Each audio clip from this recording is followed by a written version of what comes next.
Mizzah, it's the show about Mizzah Tee. It's the show about Mizzah Tee. Hey there, fools. Big T here, and I'm back with another video.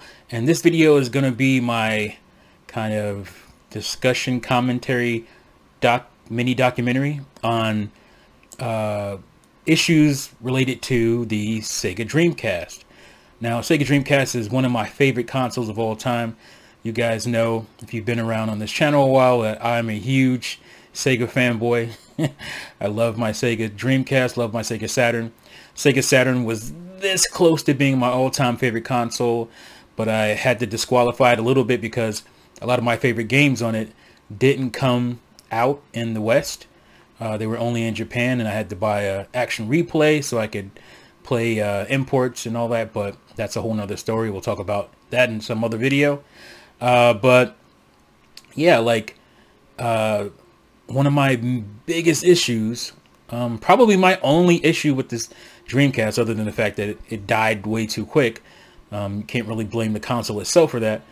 My only issue having to do with hardware, software, whatever, was the controller. I was not a fan of this Dreamcast controller, and I just kind of want to go over the origins of it and where I think it should have gone instead of where it actually went as far as the look and build and feel of it. So let's start with the Sega Saturn controller. As you guys see right here, this is the version 2 of the Sega Saturn controller.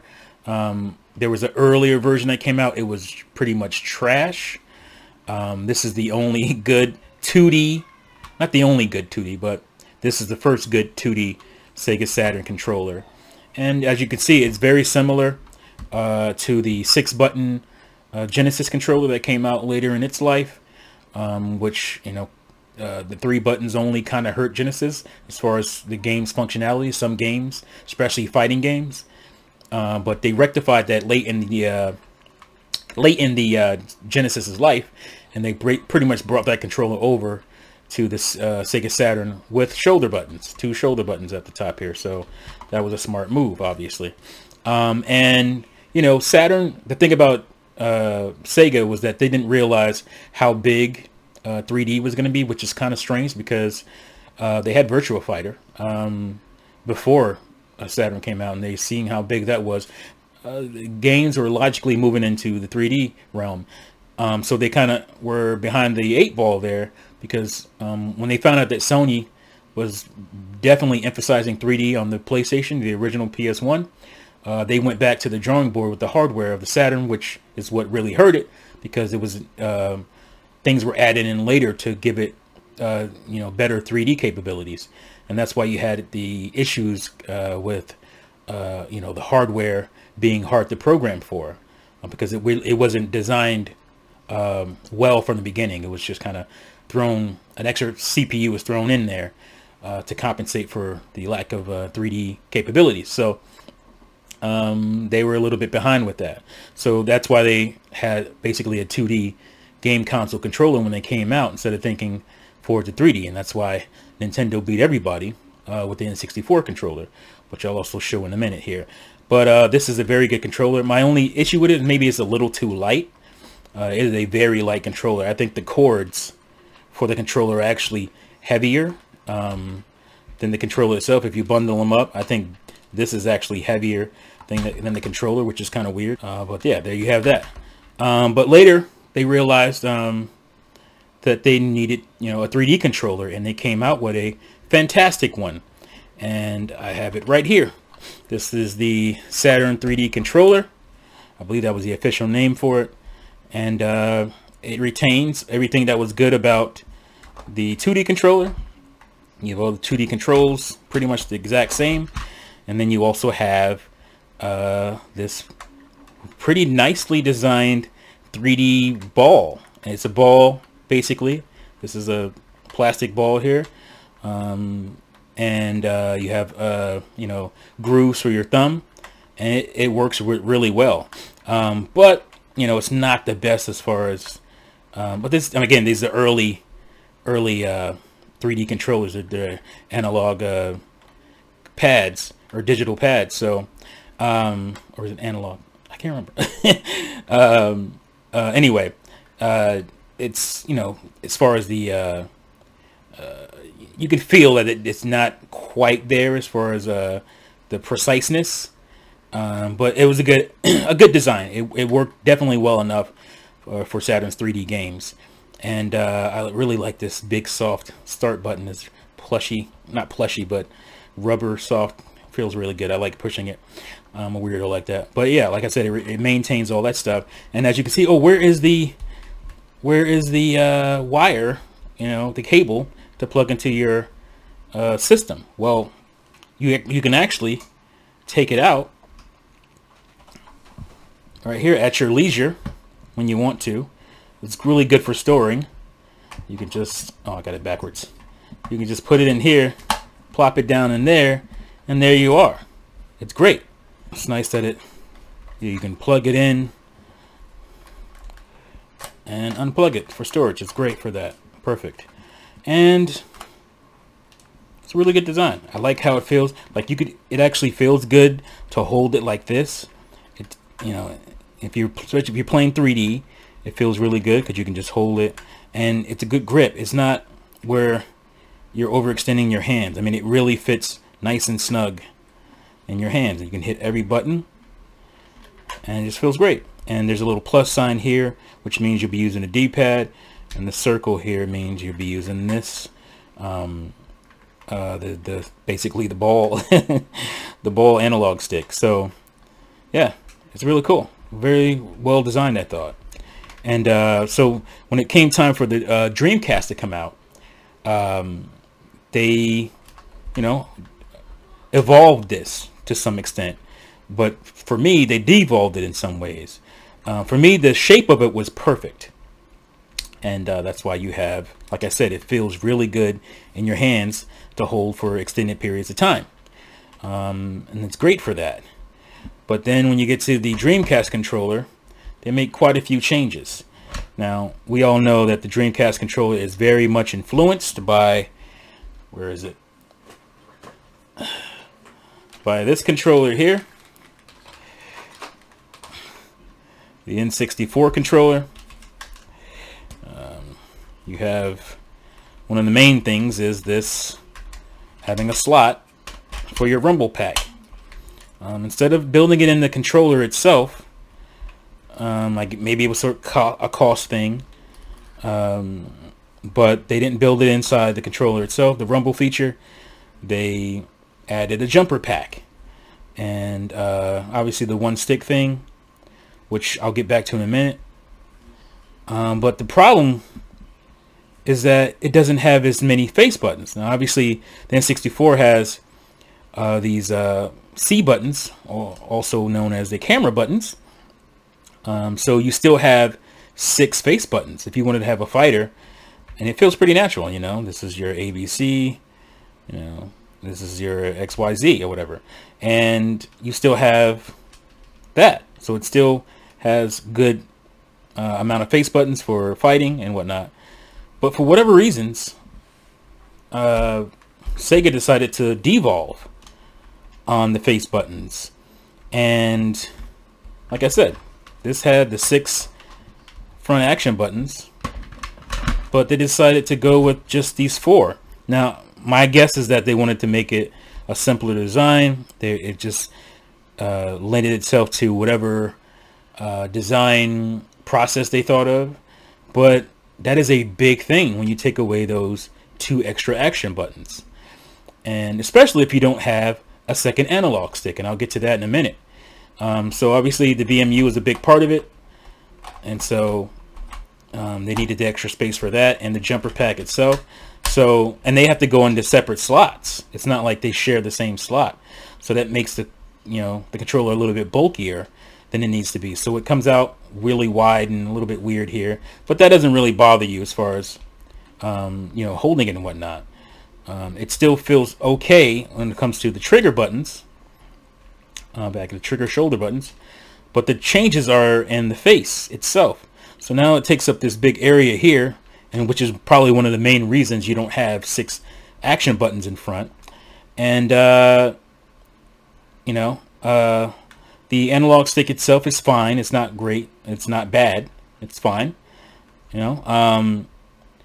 But I think that had to do with the fact that you had, you know, less real estate basically, and then you end up with less buttons. Because if you look here, it's, you know, I guess you could, if you slid this down, they could have did something. I think they could have tried to find a better way to keep those buttons, because they're really important now because you don't have a second analog stick. Now N64 can get away with it because they have this camera buttons, which work as, you know, camera. It works as your second analog stick in a lot of ways, and I prefer this a lot. I talked about it before, especially for first-person shooters, because you basically have arrow keys like you have on a PC, and you can strafe using these, and forward and back, left and right, and you look around using the analog stick. So that works fine because they have the extra buttons for it. But the Dreamcast controller doesn't have those extra buttons. Now there are games that use 3D, and I'll show you in a minute. But I don't remember ever trying to see if the 3D worked on this game. I need to check that out. Maybe I'll post that up as I'm talking here so you can see, but I don't know if the analog stick works with this or not, because the game wasn't designed with that in mind. But you have games on Dreamcast like Red Dog, Wild Metal, and MDK especially, but I'll get back to that. Red Dog and Wild Metal you can pretty much get away with. These are basically your tank driving, mech driving games. Well, action combat games. It's not a racer. And you know, these are mostly okay with the face buttons that you get and the analog stick for the most part. But the problem you run into is with a game like MDK, and it's a pretty ambitiously designed game. I don't know if you've played it or not. I'd highly recommend this on Dreamcast, but one of the things that holds it back is this controller here. It makes it a lot harder to control. So basically, your face buttons here are mimicking your C buttons on an N64. But there's a problem with that, is that you can only use, well, you have to use them all. And so you're relegated to having to use D-pad stuff, which is a little bit awkward when you're using actions and whatnot. And it makes the control a lot harder than it should be. And, you know, that's one of the biggest reasons I don't love this controller. And also, the ergonomics of it itself. Like, you can't do what I just showed you on the Sega Saturn. See where my thumbs hit when I completely grip it and rest my hands? See where my thumbs land relative to the buttons and the analog stick? I'll do the exact same thing. I'm not doing any trickery here. I'll do the exact same thing using the Saturn pad, and look. My thumb lands right on that analog stick and rests comfortably on the buttons. Now, you obviously have to bend to reach the ABC, but XYZ feels really comfortable, and I have a complete grip. And my hands are, you know, symmetrical to each other. They're perpendicular, you know, they're straight down as far as my wrist on either side, and, you know, where my thumbs and my fingers meet, it feels comfortable. I can hold it like this forever. But the problem with the difference is the Dreamcast is that it forces my wrist out because of these teeth here. They're forced out a little bit, and obviously if you want to play D-pad stuff, you're gonna have to basically rest your fingers in the back a weird way so you'll be able to hit this, and it just feels, it's not symmetrical. As far, you want the D-pad to kind of go like this and across, you know, because of the way you're holding it, but it just doesn't feel right. It's like, look how I had to really bend my thumb to hit that bottom, so I have to let the grip go and hold it down here basically. And this is just an awkward way, and this is already making the controller itself awkward. And I wanted to get to this, is that the controller cable comes out of the bottom of the system because of all this stuff going on up here. So that's a problem, instead of coming out the top like it would normally do, like it does on the other every other controller. So you have this thing where you have to clip it in here so it'll come out like that, and it's weird. It's not a big deal, but it's just weird. I wish they would have found a way to get it either up here.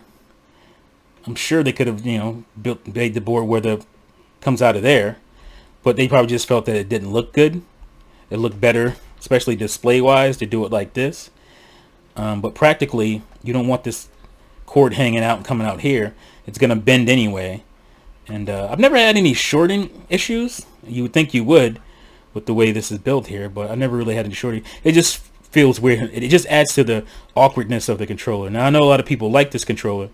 I don't hate it. It's disappointing, especially coming from, like I said, the comfort of you know, the 3D controller for Sega Saturn with all the face buttons for fighters, and the evolution or the copying, you know, it wanted to do with the N64 controller, which is, you know, understandable. It's a noble effort if you wanted to have a 3D controller. This is a pretty good one, design-wise, but it just didn't evolve in the right ways. It should have just been this, and I think you still could have had your VMU here. Like, I don't know what's being used here. You still could have had your VMU here.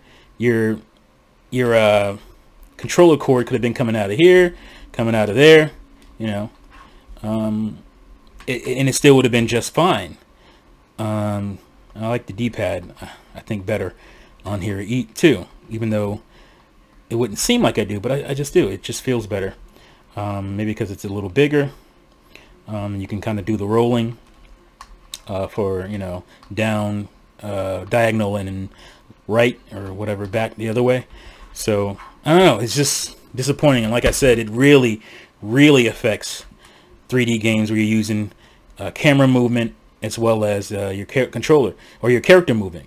Because what happened is a lot of Dreamcast games decided to take away the camera movement from you and try to do an automatic thing. And I can't think of the one game especially, just did not turn out well as far as that goes. What's the name of that game?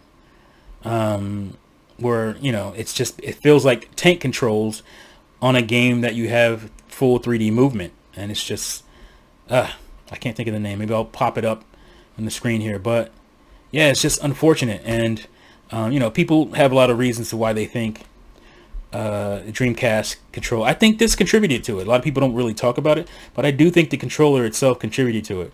I love the VMU. I think it's very cool. You know, the jumper pack design and all that, that's fine. But I think, you know, ergonomically it wasn't quite there. And they took away two face buttons. I mean, there's plenty of real estate down here to add the other two buttons. Would it have felt as good? No. But this is a system that, you know, lived on fighters especially. And you're taking away two, you know, important face buttons. Yeah, you have the triggers, but triggers are not intuitive for fighting 2D fighting games or even 3D fighting games. It's just not. And it's just, you know, the way you have to hold this to play 2D fighters just is not comfortable. You're basically holding it on your fingertips so you can reach, you know, your lacking button setup. But it is what it is. Let me know what you guys think in the comments below. Do you think I have a point here? I mean, you probably don't know unless you actually hold the controller and then compare it. Maybe you've never held a Saturn 3D controller before to where you can compare it. But this feels so much better than this. Obviously, weight's different because of the VMU and the jumper pack. That's not the problem. The issue is the ergonomics. This just, see how it comes straight down? See how these teeth come in? They kind of come in, they kind of curve in, which is the way you want your hands to do and not out. You know, you want, they curve in, and so you can hold it where your wrists are trying to come together instead of being pushed apart. You know, they come like this, they go in, and these go out. They go right here, it just kind of curves out, and it just pushes your hands apart, and it's just, you can't get a good grip on it the way you want to. And for a system that was, you know, thrived on fighting games, 3D fighters, 2D fighters, you know, you had to have like a secondary pad to play them comfortably. So yeah, that's my take. Let me know what you guys think in the comments below. Thank you as always for watching and listening, and see you fools next time. Peace out.